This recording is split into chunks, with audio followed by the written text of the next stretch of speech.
Hello guys, welcome back to my channel. तो फटाफट करते हैं क्वेश्चंस 101 से लेके 150 तक। शुरू करते हैं हम।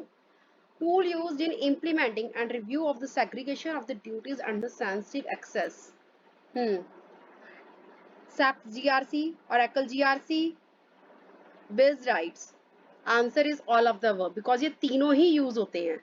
Auditing standards requires auditors to obtain the evidence for. जो ऑडिटिंग के स्टैंडर्ड्स हैं उनको ऑडिटर्स चाहिए किस चीज के एविडेंस के लिए?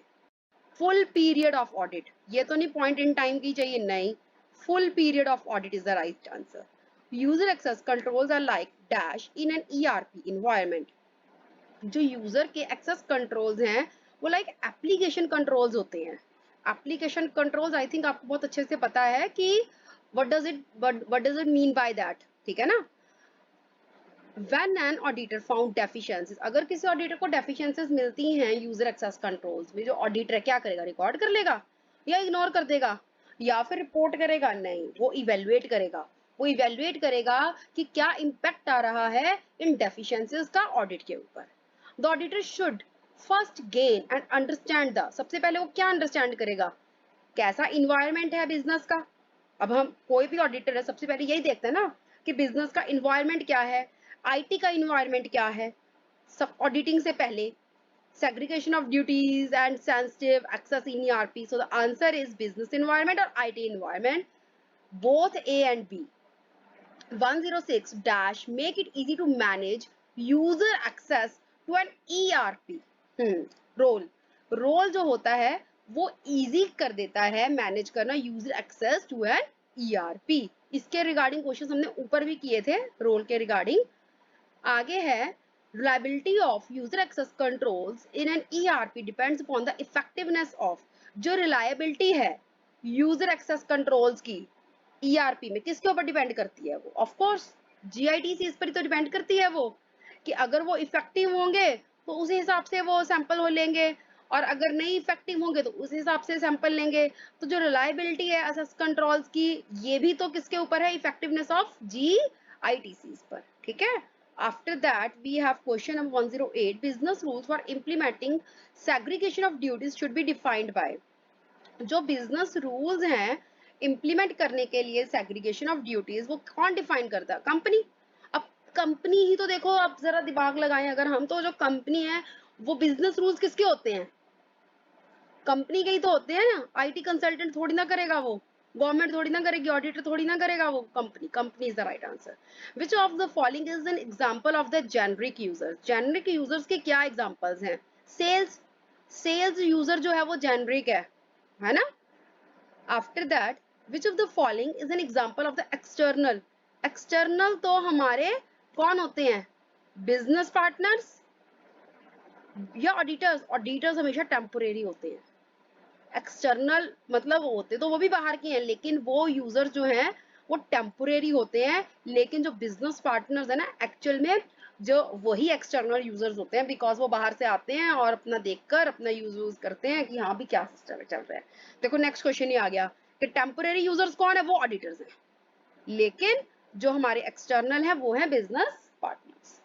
SAP, the purchase and the inventory processes are provided in the module known as।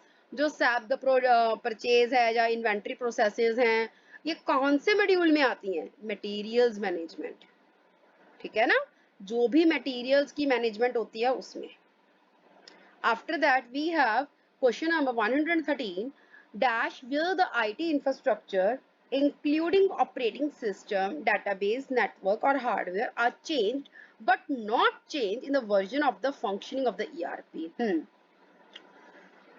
Technical migration कैसे, मैं बताती हूँ। देखो क्या कह रहा है, वेयर द आईटी इंफ्रास्ट्रक्चर। जो आईटी का इंफ्रास्ट्रक्चर है जो कि इंक्लूड कर रहा है ऑपरेटिंग सिस्टम, डेटाबेस, नेटवर्क और हार्डवेयर, वो चेंज हो गया बट नहीं चेंज हो रहा उसके वर्जन में। क्या है वो? टेक्निकल माइग्रेशन, ठीक है ना। पता चल रहा है ना answer? Technical migration. After that question number 114, the key phases in any ERP migration project will consist of planning, system design और डैश टेस्टिंग। इसका तुमने ध्यान रखना है कि इसमें होता क्या है कि जो की फेजेस हैं, है ना, प्लानिंग हो गई, सिस्टम डिजाइन कर लिया, क्या होगा, डाटा को कन्वर्ट करेंगे हम, डाटा कन्वर्जन होगी, टेस्टिंग होगी, देन गो लाइव। ठीक है ना। तो ये फेजेस आप वैसे भी ध्यान में रख सकते हो कि प्लानिंग से लेकर शुरू होकर सिस्टम डिजाइन से लेकर देन डाटा कन्वर्जन से लेकर देन टेस्टिंग से लेकर go live. Which of the following is an example of the ERP? ERP की कौन सी एग्जांपल है इसमें से? तीनों ही लग रही हैं, SAP, Oracle R12, in-house 12, हाँ जी तीनों ही है। So all of the above is the right answer.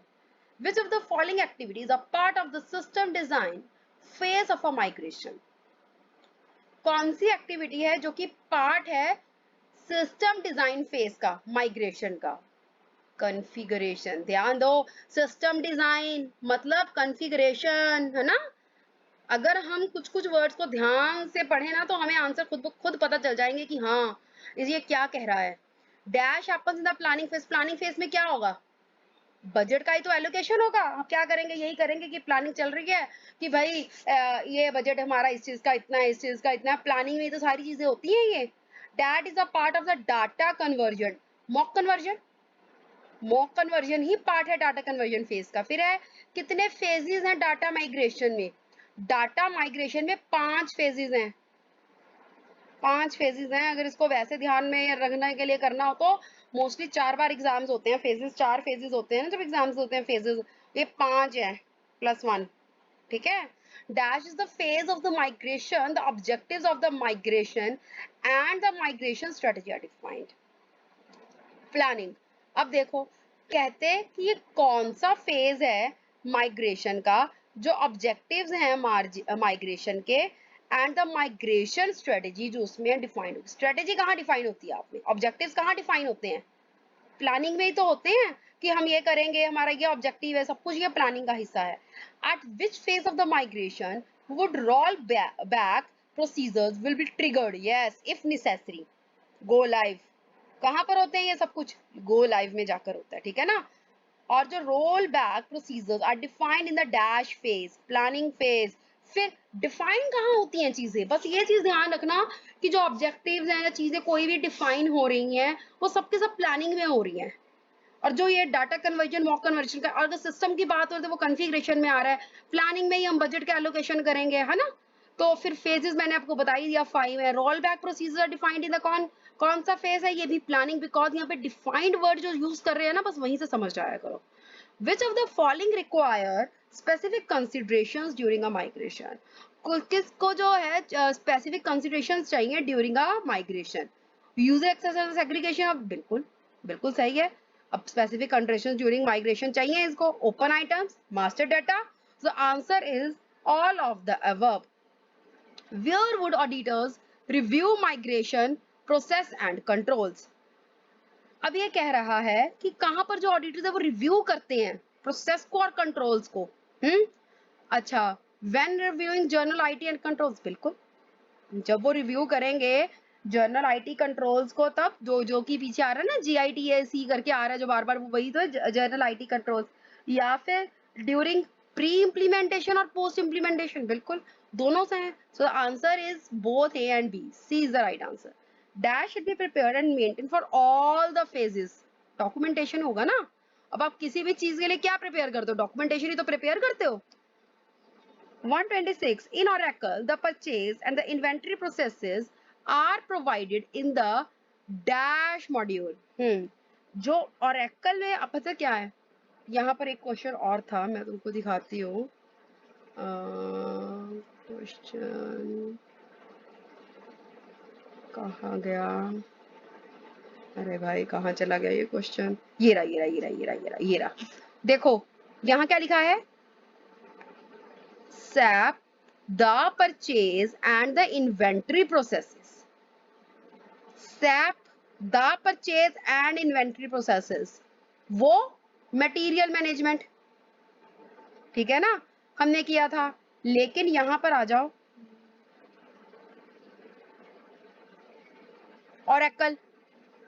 Oracle में purchase and the inventory processes, ये कहाँ है, Oracle में प्रोक्योरमेंट एंड इन्वेंट्री में, ये ध्यान में रखना। Oracle में, अच्छा प्रो है ना, Oracle में प्रो, ये ऐसे भी ध्यान में रख सकते हो। सैप में मटेरियल वाले में है और इसमें प्रो और एक्ल वाले में। Dash can be used for the implementation of the completely new accounting system, क्योंकि बुक्स होती है ना। After that we have question number 128, reports and system generated data, IPE। पता है आप इसको क्या ध्यान में रखना, इसकी ना फुल फॉर्म आपको याद करनी पड़ेगी, देयर इज नो चॉइस आपके पास। तो आप इसमें ये देखना कि ये जो P है ना, it stand for projected, because बाकी सारे वर्ड सेम है आपके पास, ये प्रोजेक्टेड है बस, इंफॉर्मेशन प्रोजेक्टेड बाय एंटिटी, ठीक है ना। प्रोजेक्टेड वर्ड याद में रखोगे ना, ध्यान में रखोगे तो आपका गलत नहीं होने वाला। Dash phase of the migration processes prepares including the process flows, data flows and the business process re-engineering, system design। देखो क्या कह रहा है, ये कौन सा फेज है, वो क्या इंक्लूड कर रहा है, वो प्रोसेस फ्लोज, डाटा फ्लोज और बिजनेस प्रोसेस री इंजीनियरिंग, है ना, पता चल रहा है ना, सिस्टम डिजाइन। आफ्टर दैट वो फेज ऑफ माइग्रेशन जिसमें कि इन्वॉल्व क्या हो रहा है, identification of source data, mapping between the source and the target, identification of source data, mapping हो रही है जो, data conversion, the answer is data conversion, because identification data conversion में क्या करते हैं आप, सोर्स डाटा देखते हो, मैपिंग देखते हो बिटवीन सोर्स टारगेट सिस्टम का देखते हो, है ना। The answer is data conversion. Intermediary data stores को क्या बोलते हैं, स्टेजिंग बोलते हैं, areas to use to hold, convert and the transfer data. In dash phase, integrated checks are done to ensure completeness and accuracy of data। वो कौन सा phase है जहां के इंटीग्रेटेड चेक्स जो होते हैं इंश्योर कंप्लीटनेस और एक्यूरेसी करते हैं, बताओ, डाटा कन्वर्जन, डाटा। बिकॉज अब ये थोड़ा सोचकर चलो कि यहाँ पर बात हो रही थी री इंजीनियरिंग की, तो हमने सिस्टम डिजाइन किया, यहाँ पर भी डाटा की बात ही हो रही है क्योंकि आइडेंटिफिकेशन हो रही है और यहाँ पर भी डाटा की ही बात हो रही है, तो यहाँ पर जो एक्यूरेसी ऑफ डाटा, तो डाटा कन्वर्जन ही आएगा इसका आंसर। Dash are carried out iteratively to rectify errors and the data inconsistencies। इसमें क्या आएगा, कहते हैं रेक्टिफाई एरर्स, जब आपको एरर्स रेक्टिफाई करने होते हैं ना, डाटा की इनकंसिस्टेंसीज, तो यहाँ पर डाटा कन्वर्जन नहीं आएगा, यहाँ पर मो कन्वर्जन आएगा जब आपको एरर्स को रेक्टिफाई करना है और डाटा की इनकंसिस्टेंसीज को।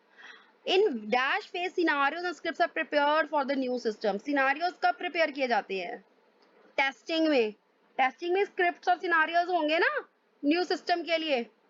After that we have question number 135, a dash project provides an opportunity to review and carry forward only the relevant data and discard the obsolete data। हाँ जी, अब ये कह रहा है कि पुराना तो आपने डिस्कार्ड कर दिया है ना, और वो आपको अपॉर्चुनिटी दे रहा है रिव्यू और कैरी फॉरवर्ड करने के रेलेवेंट डाटा को।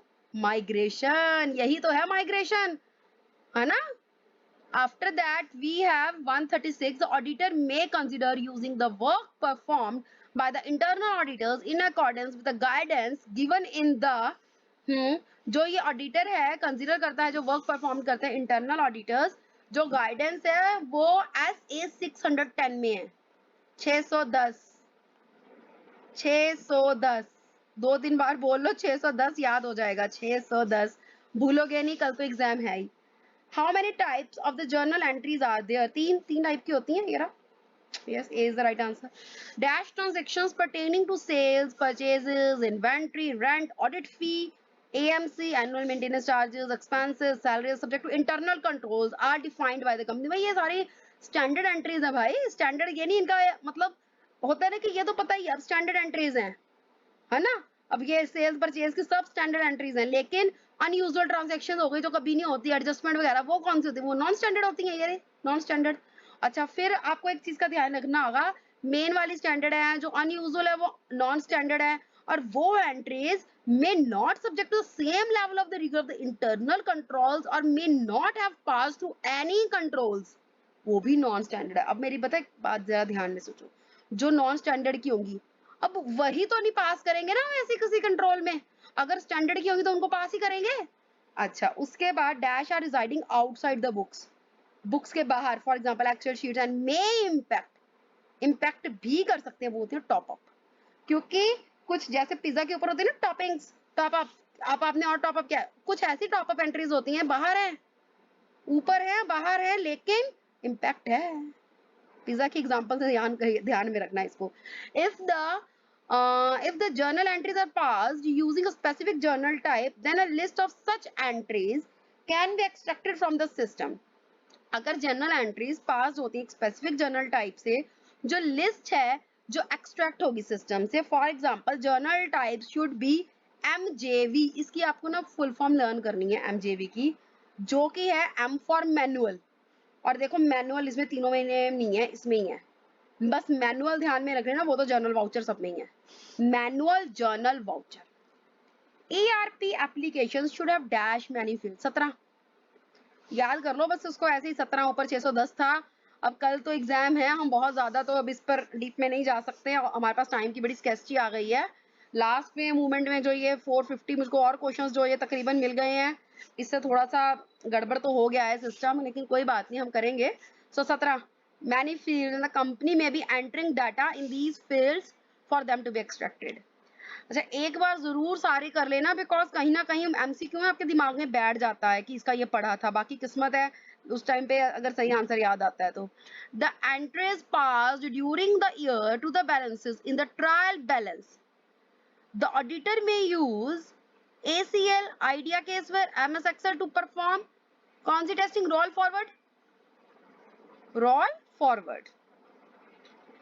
आगे है यूजिंग टूल्स सच एज, कौन से, ACL, देखो यहाँ पर भी ACL आइडिया, यहीं पर यहाँ दे दिया, auditor can test the data for the completeness, auditor test कर सकता है ना, यहाँ पर ऊपर क्वेश्चन में, यहाँ पर आंसर आ जाएगा ACL। Dash can also help in finding out if there duplicate, तो ACL में भी पता चल जाता है, एक्सेस में भी, कैट में भी, तो answer is all of the above. Dash accounts that are used very infrequently, seldom, नाम ही देखो, barking dogs have seldom bite, कि भौंकने वाले कुत्ते काटते नहीं हैं, जो बादल गरजते हैं वो बरसते नहीं हैं। सेल्डम, कभी कभी, सेल्डम का मतलब भी है इनफ्रीक्वेंटली, इनफ्रीक्वेंटली वर्ड है यहाँ पे। What is the expansion of the NSJE, N for non standard, S for standard, non standard, J तो जनरल एंट्रीज है, पता ही है, ऊपर हमने किया भी था, नॉन स्टैंडर्ड वाली जो कभी कभार होती हैं जिनका इम्पैक्ट नहीं होता, टॉप अप वाली जिनका इम्पैक्ट होता है लेकिन बाहर होती हैं, जो स्टैंडर्ड वाली होती है वो हमने सेल्स परचेज वाली की थी सारी। उसके बाद अनयूजुअल नॉन रिकरिंग ट्रांजेक्शंस में generally be directly entered in, जो अनयूजुअल नॉन रिकरिंग ट्रांजेक्शंस है में generally be directly entered in, कहाँ उसको कर सकते हो, जर्नल लेजर में कर सकते हो ना आप, जर्नल लेजर में आप डायरेक्टली एंटर कर सकते हो। Estimates impairments are generally a type of, जो एस्टिमेट्स होते हैं, आप मेरी बात सुनो, एस्टिमेट्स, क्योंकि जो हमारी स्टैंडर्ड जर्नल होता है वो थोड़ी ना एस्टिमेट्स पे होता है, एस्टिमेट्स वगैरह सब ये क्या है, ये नॉन स्टैंडर्ड है ये, ठीक है ना, नॉन स्टैंडर्ड जर्नल्स। तो इसके साथ ही हमारे 150 क्वेश्चंस होते हैं। बहुत जल्द मैं आपके पास अगले 50 क्वेश्चंस के साथ आऊंगी। Thank you so much for watching the video, bye bye.